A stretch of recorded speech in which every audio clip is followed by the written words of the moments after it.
you hit rock bottom so many different times. You keep working and you're fighting through it. And it seems like you start to get your way, and all of a sudden, just like that, they're sneaky. I always look at it as Satan always has his army, just like how we have an army behind us. We've got angels that are protecting us, and just like us, the angels that fell with Satan, they have jobs, they have responsibilities, they have duties. And I just look at them. I think it was something that you had said previously where, they've been studying us for years, thousands of years from the beginning of time, knowing our actions. They know our ancestors' history, and they pick up on that stuff and they use it against us, right? Yeah. Well, I just always think of the smartest person, or like even a detective. They can pick up the most minute details about certain things. These are angels. Like, if you look at some of the angels in the Bible, people are in awe of them and the things that they can do. Satan being as powerful as he is, and then he's got a hierarchy underneath him who are just... So if he's the top being, he's got guys underneath him who are not quite as strong, but probably pretty strong as him. Or there could be some that are quite as strong as him, but I would think they would have tried to take him over by now. But if they could pay attention to that much detail as a person...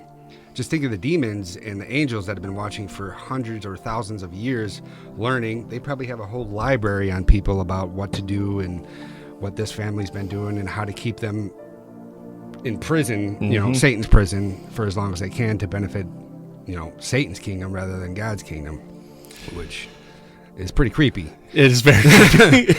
But it's also, I always thought about it, like when Paul talks about warfare, you think, okay, yeah, spiritual warfare, I got to put on my armor, blah, blah, blah, whatever. But if you actually think about it in warfare terms, like when we were talking about the demoniac, when Jesus runs into him, it's all, the language spoken there is all military language. He's asking for leave. He gives him leave. He's going to the commander to ask, Jesus being the commander of it.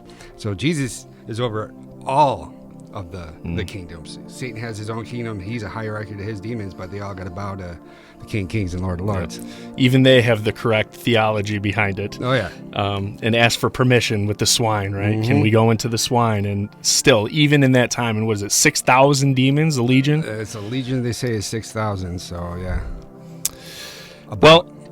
If there can be 6,000 demons in one person, imagine the warfare that's around us. I can't even fathom. I could tell you I feel it at times, for sure. But yeah, it's just one of those things that I feel like they start to get creative. And this is how I know that we are getting closer and closer to the time of Christ's return and the rapture of the church, because it seems like the warfare is just picking up day after day after day. The birth pains are picking up. And just when you feel like you're overcoming something, like for myself, any spiritual battles that I've had, it seems like he just gets more creative with it. And I'm like, oh, almost had me. I know you and I were talking about, like, not to blow up your spot here in front of a bunch of people, but I'm going to anyway because we're buddies and that's what I do. You've got road rage, right? Oh, yeah, big time. That's something that you probably, big time. Can talk a little bit about that. Okay. I just, I think my biggest problem is I get too impatient with things that should be simple. Like, I don't know, it's like a drawer that gets stuck. It's about the same anger as I'll get when I'm driving and somebody doesn't know how to drive, or somebody doesn't. It's getting angry right now. Yeah. I got to cool down. Hold on. No, but it's the same thing, like a stuck drawer. It's like things that should work normally or properly that don't somehow just trigger something in me, and it's not good.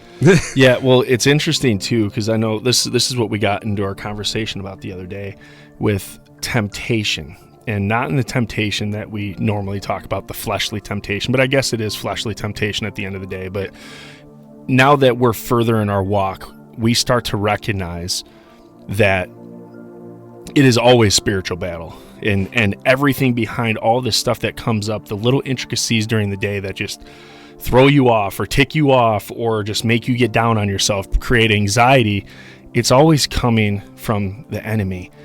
And what I've noticed myself recently is I'm starting to get used to it more, and my goal is to start ignoring it more, recognizing that it's there, but the more that we feed into it, I think the worse it actually gets, right? And there's temptation around that. When you feed into it, that's exactly what they want. And I I know God tells us not to. So in a sense, what you were saying the other night, I think is really crucial here. I don't remember what I was saying the other night, but you were saying about the temptation and how we're actually tempting the Lord. Oh, that tempting? Yeah. Well, what I wanted to say before that was I've been trying to think like it's kind of like opposite. So God, all the things that please God are the opposite for Satan. So when we get angry and sin, or just getting angry, period, because Jesus said you get angry with your brother and call him a fool, you're in danger of the hellfire. So Satan loves it when we get angry.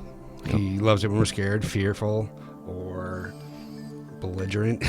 Yeah. But it's all the opposite. So if you think of the opposite, so like me, for instance, if getting angry, like you said, all it is doing is feeding the enemy, and he's pleased. I don't want to please him. Yep. I want to please God, so we got to do the opposite. But as far as the spiritual battle thing, what was it that you asked? About tempting. Oh, so yeah. So that was the other thing. So it goes for Jude, chapter 1, Jude, where he talks about respect for dignitaries, and then he uses Satan as the dignitary not to respect, so not speaking evil of them. So speaking evil of them, so like sometimes, like it's happened where I've gotten attacked in my sleep and you get angry and shout out, and you should never do that. So you don't ever speak evil of dignitaries, and if we start speaking evil of Satan or demons, we're hoping that God's got our back, because we can't take it. The Bible tells us we can't fight them. It's a spiritual battle, and we're not equipped. Yeah, that's something, just not to cut you off there, but that's something where the pride, I think, sometimes come into play. Yeah. Like, I'm a big guy. I'm prideful. I was an athlete. I'm competitive with stuff, and there's times that I do get angry, like I can take them on. You can't take them on, guys. You can't. And again, it's feeding right into what they want. Yeah, it's feeding exactly what they want, and at the end of the day, you're losing. Mm-hmm. And I just picture Jesus the whole time, and like, I know this isn't actually how he's like, but just like, really, Ryan, again? Like, come on. Dude, like, first off, I got you. Like, relax. I'll take care of it. I've got an army of angels around you. But that pride, I mean, the same reason why Satan fell. It's still in our flesh, and can be tough to overcome. So, sorry, I didn't mean to cut you off. Oh, that was pretty much it. Yeah. So, but yeah, just not not cursing him, not swearing at him, not doing anything like that, because, again, we're hoping when we do that, not only through our own pride that we think we could take him, but then when we can, we're going to be like, God, can you help? And he's going to be like, I told you not to do that in the first place.